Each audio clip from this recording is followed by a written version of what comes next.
Overnight arson in West Terre Haute is under investigation after officials say the home was abandoned and had no working utilities. But this isn't the first arson that local firefighters have responded to this year.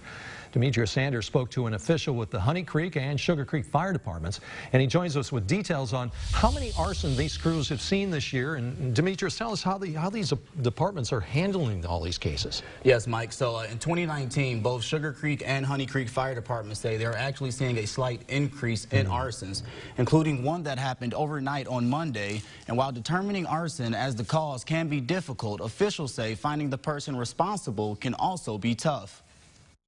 Monday morning around 1 a.m., firefighters with Sugar Creek and Honey Creek battled a blaze that has been since ruled an arson, a crime that local fire departments have seen several times this year. We've had 2 residents that were vacant, and obviously no one living in them. There were some belongings, or they were being repaired, that have been set on fire. I know at Sugar Creek, throughout the years, and even this year, we've had a couple as well. According to Sittler, this is a slight increase from the amount of arsons that his department has seen in recent years.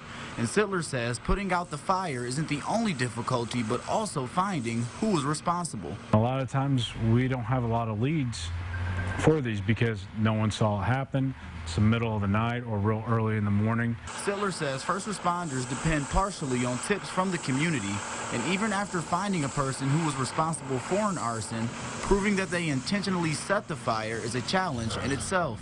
You gotta get the suspect to say, hey, I set this fire. It's not as easy as, finding that DNA and then, matching that with the person. And although Sittler says no suspects have been found for arsons this year, he does say his departments are using the resources to find them.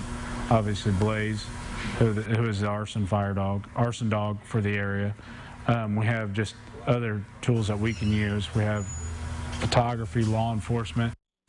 Sittler says if anyone has any information regarding an arson, you are encouraged to call your local law enforcement. Speaking of other law enforcement, what's the Terre Haute Fire Department saying? Yeah, so I spoke with Norm Loudermilk from the Terre Haute Fire Department, and he actually says since 2017 that their department has actually seen a dramatic decrease of these arsons. That's good news. Absolutely. All right, thank you, Demetrius.